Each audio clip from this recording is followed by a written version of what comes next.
All right, ladies and gentlemen, today's class recording has started. So you are being recorded. If you don't say anything, nobody will know, but if you say anything, it might pick you up. So just to make that clear. Okay, so today I want to run through just an example of making a graph in Excel so we know what things we need to include, what things we need, how we need to include those things, and show you all the stuff that we need to include on these graphs to make sure that they're showing us what we need to show them. So first, we're going to open up Excel.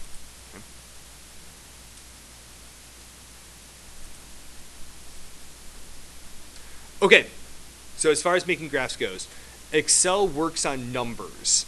It doesn't care about your units. It doesn't care that these are measurements or whatever, all right? So when you are entering data into these cells, you only put numbers. Don't worry about putting units in there. That's not important at this point, okay? So I'm just going to put in a bunch of fake data, all right?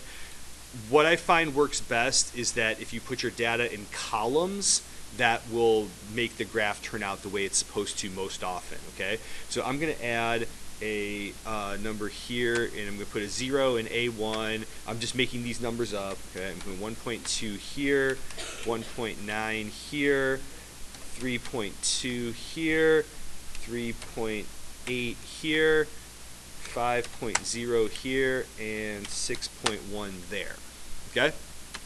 And then in column B, I'm going to put 0 here, I'm going to put 0.9 here, I'm going to put 2.1 here, I'm going to put 3.1 here, 3.9 here, 5.1 here, and 6.0 here, okay? Excel will get rid of the point zeros. That's okay. Again, your measurements, it doesn't know that you're taking measurements. It doesn't know that that 0 is important, but it won't mess up how it makes the graph, okay?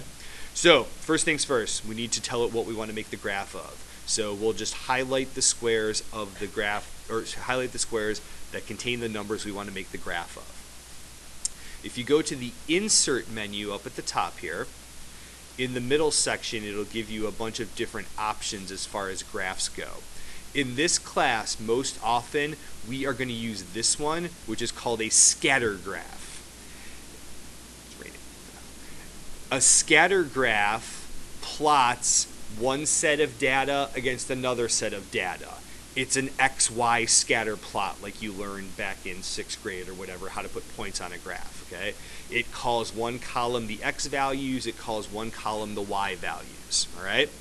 Usually, not usually, by default, it will always put whatever is in the first column on the X-axis, and it will put whatever's in the second column on the Y-axis.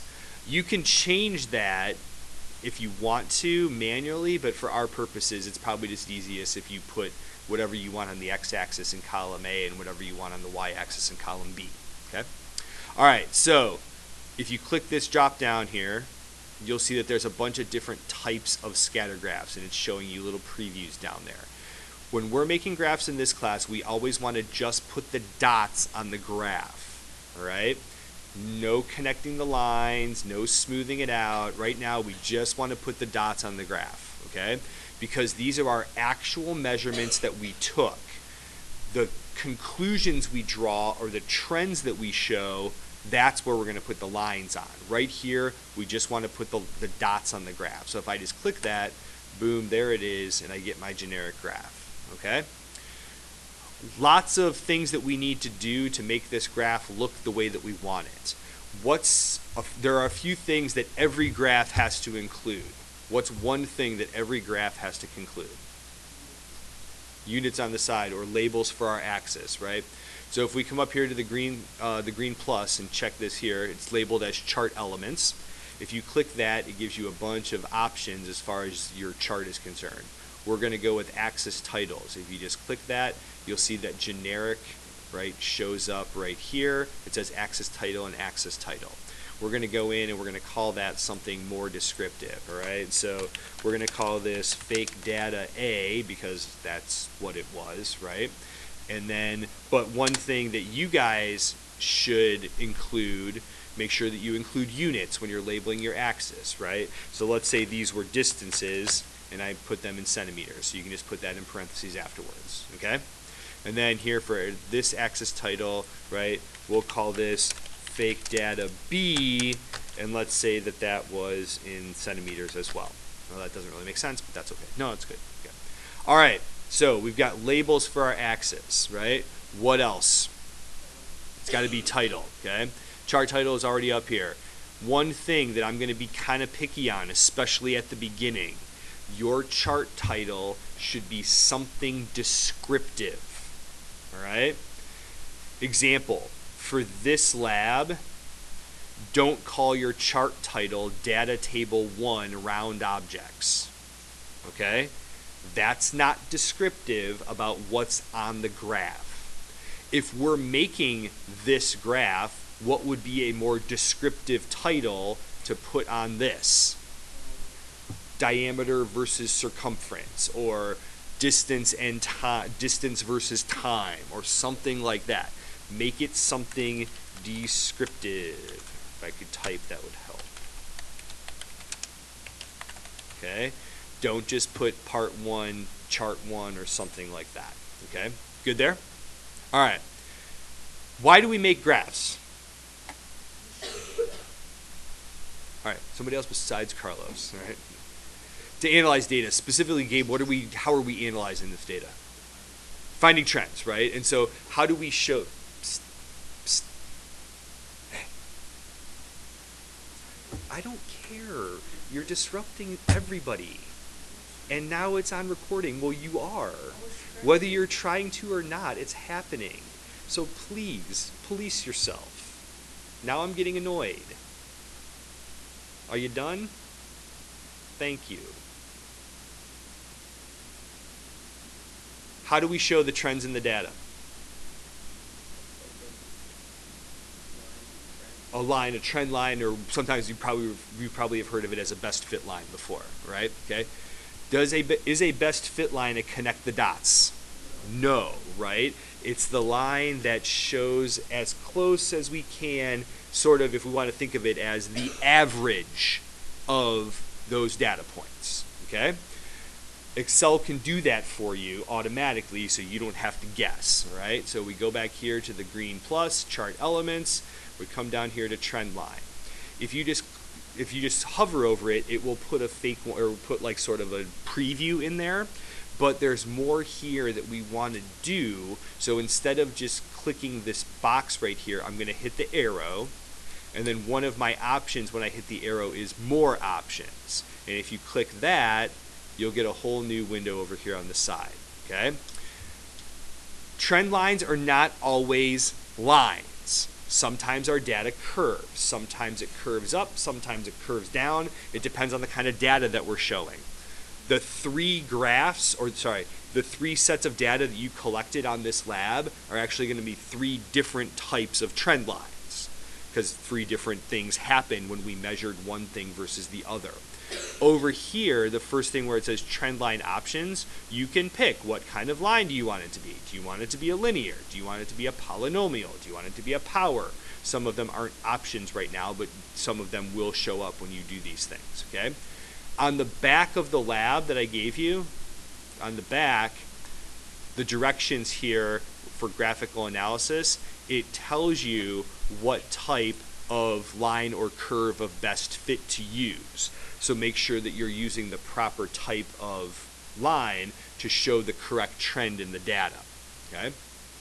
Back here, this is pretty straight, yes? Not all of our dots are on the line, but it's a pretty straight trend, yes? So I'm going to keep this as linear.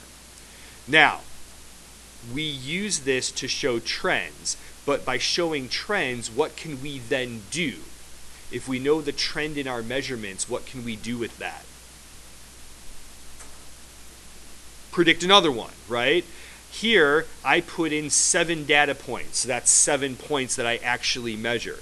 But there are many more points that I didn't actually measure. But if we know the trend, we can predict that, right? And that's where this line comes in, okay? We can get a more of a detailed prediction if we know something more than just the line. At the top of this window, right, it says trend line options, where we can change the different types of line, okay? But if you go to the bottom, you'll see there's a couple of boxes right here, and the one I'm most concerned about is display equation on chart. If you check that box, it shows up an equation that is a mathematical representation of the trend line that it drew. Okay? In this case here, it says y equals 1.0039x minus 0.0118. Right? What's the general equation for a line? I know all of you know this, right? Y equals mx plus b, right? This is in the form of y equals mx plus b. M represents what about a line? It's slope, right? So the slope of this line is pretty close to 1, right? Because if you look at my data that I picked, yes, right? I basically made them 1 to 1. Not exactly, but 1 to 1, right? And then this number over here, right? That's our what? Y-intercept. Here, I made this point 0, 0, right? So it's not exactly 0 because of the line that it drew to try and fit all the other data, but it's pretty close, right? So this will go in and automatically figure out the equation for this line for you. Now, that's great. Sorry, I should go back to this.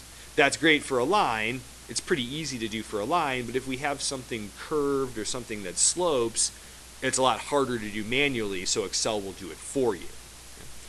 These are the things that I need you to include when you're making these graphs, because this is the information that we need to show the trend in the data, but then also then to make a prediction based on those trends. Okay? So if you look at the back of the sheet, right, it says make a scatter graph for each set of data. Print out your graphs and include them with your lab. All graphs should include a descriptive title, labels for each axis, a line or curve of best fit. Right? I probably should have put on their equation for line or curve of best fit too. Let's just get in the habit of doing that. Okay? Good there? Okay. So on Monday, we will go to computer lab and work on making graphs of this data that you measured over the past 2 days. Okay? This video I will post on YouTube, and I will also link it to the Google Classroom site. So if you need to reference it as you go along and learn how to do that, or if you couldn't remember or whatever it is, obviously I'll be there to help you as well, but go from there. Okay? If you didn't read these 3 pages from your book about presenting scientific data, it has some general information about graphs, why we graph, and the type of graphs that we can make in there. Okay? Good? All right. I will see you guys on Monday. Have a good weekend.